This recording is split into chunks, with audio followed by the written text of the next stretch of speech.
ইমান বিরোধী, ইসলাম বিরোধী তারা বিশ্বাস অন্তর্ভুক্ত সবসময় পোষণ করে থাকে। এখন আমরা নিফাকে বিশ্বাস শব্দটি সম্পর্কে কিছু জানতে যাচ্ছি যে নিফাকে অন্তর একরকম বিশ্বাস গোপন রেখে প্রকাশ্যে ইমানদার দাবি করাকে বিশ্বাসের দিক দিয়ে নিফাক বলা হয়, অর্থাৎ নিফাকে ইতিকাদি বলা হয়। তাদের কিছু গুণ হচ্ছে যে এক নম্বর হচ্ছে যে রাসূলুল্লাহ সাল্লাল্লাহু আলাইহি ওয়াসাল্লাম মানব জাতির জন্য যে শিক্ষা বা হিদায়াত নিয়ে এসেছে তার যে কোনো দিককে মিথ্যা বলে মনে করা, এটা মনে করা হচ্ছে মুনাফিকরা। মুনাফিকদের এক নম্বর বিশ্বাসের দিক দিয়ে যে নিফাক, তার এক নম্বর গুণ হচ্ছে এটা যে তারা বিশ্বাসের দিক দিয়ে নিফাক। দ্বিতীয় নম্বর হচ্ছে যে রাসূলুল্লাহ সাল্লাল্লাহু আলাইহি ওয়াসাল্লামের প্রতি হিংসা বিদ্বেষ পোষণ করে। তা যারা মুনাফিক তারা কি করে? রাসূলুল্লাহ সাল্লাল্লাহু আলাইহি ওয়াসাল্লামের প্রতি হিংসা বিদ্বেষ পোষণ করে। তিন নাম্বার বিষয়টি হচ্ছে যে রাসূলুল্লাহ সাল্লাল্লাহু আলাইহি ওয়াসাল্লামকে ঘৃণা করা, নাউযুবিল্লাহ। যারা মুনাফিক তারা রাসূলুল্লাহ সাল্লাল্লাহু আলাইহি ওয়াসাল্লামকে ঘৃণা করত। তা আমরা যারা এমন জঘন্যতমমূলক কাজ না করি। তারপর হচ্ছে 4 নাম্বার যে রাসূলুল্লাহ সাল্লাল্লাহু আলাইহি ওয়াসাল্লামের দ্বীনের অবমাননায় খুশি হওয়া। তা আজকেও আমরা কিছু মানুষদেরকে দেখতে পাই যারা ইসলাম ধর্মের লোক প্রকাশ্য দাবি করলেও তারা যখন ইসলাম ধর্মের কোনো অবমাননা বা ইসলাম ধর্ম যখন প্রতিষ্ঠিত হতে বাধাগ্রস্ত হয় তখন তারা আনন্দে উৎসাহিত হয় বেশি বেশি। তাই এইসব লোকই হচ্ছে মুনাফিক। আর 5 নাম্বার হচ্ছে যে রাসূলুল্লাহ সাল্লাল্লাহু আলাইহি ওয়াসাল্লামের দিনের সাহায্যতে এগিয়ে না আসা। আজও আমরা আমাদের সমাজের ভিতরে এমন লোককে দেখতে, এমন মুনাফিক বিশিষ্ট লোকদেরকে দেখতে পাই। তা আপনাদের মুনাফিকদের চিনে রাখা উচিত যে তাদের ভিতরে এই 5টা গুণ যদি আমরা দেখতে পাই তারা বুঝতে হবে যে তারা বিশ্বাসের দিক দিয়ে নিফাকি দিকাদি অবস্থায় আছে।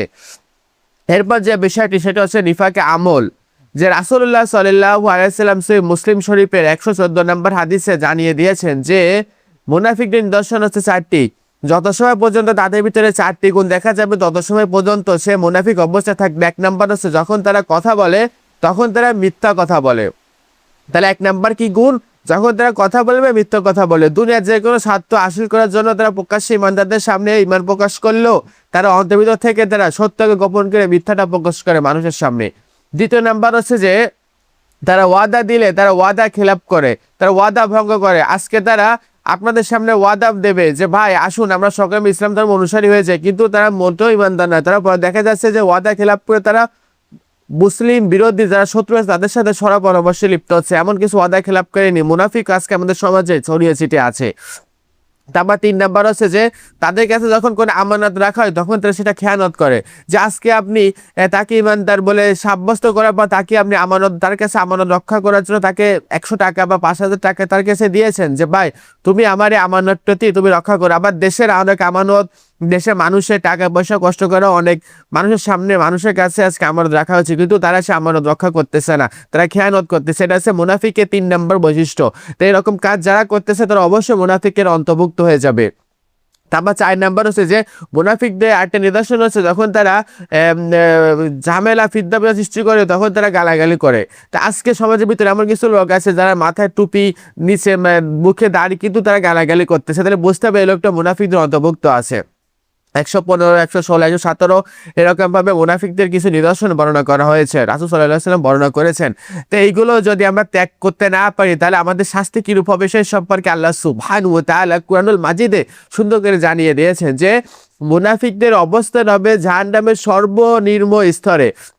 আজকে যারা মুনাফিক, যারা মুখে প্রকাশ্যে ঈমান দাবি করে কিন্তু আল্লাহ সুবহানাহু ওয়া তাআলা তাদেরকে ঘোষণা দিয়ে জানিয়ে দিয়েছেন যে ওয়া মাহুম বিমুমিনিন, তারা মোটেও ঈমানদার নয়। তারা মুমিনদেরকে সামনে ঈমান প্রকাশ করলো তাদের অন্তর ঈমান থেকে বঞ্চিত ছিল, তারা ঈমান থেকে বঞ্চিত। এজন্য আসুন আমরা মুনাফিকি বাদ দিয়ে আমরা প্রকৃতভাবে ওয়াইযা কিলা লাহুম আমিনু কামা আমানান নাস ওই সমস্ত লোকদের মতো ঈমান আনি, সাহাবীদের মতো ঈমান আনি। এনে আমরা ইনশাআল্লাহ দ্বীন ইসলাম পালন করার পাশাপাশি আমরা ইনশাআল্লাহ সবাইকে ইসলামের পথে আহ্বান করি এবং মুনাফিকি ছেড়ে দিই। অন্তরের ভিতর অবিশ্বাস রাখলেও আল্লাহ সুবহানাহু সেটা ভালোভাবে জানতেছে, আপনি মুখে প্রকাশ ঈমান দাবি করলেও। তা আসুন আমরা আল্লাহ সুবহানাহুকে ভয় করি এবং রাসূল সাল্লাল্লাহু আলাইহি ওয়াসাল্লামের হাদিস এবং আল্লাহ সুবহানাহু কুরআন অনুযায়ী আমরা আমাদের জীবনটাকে ইনশাআল্লাহ পরিচালনা করি ইনশাআল্লাহ।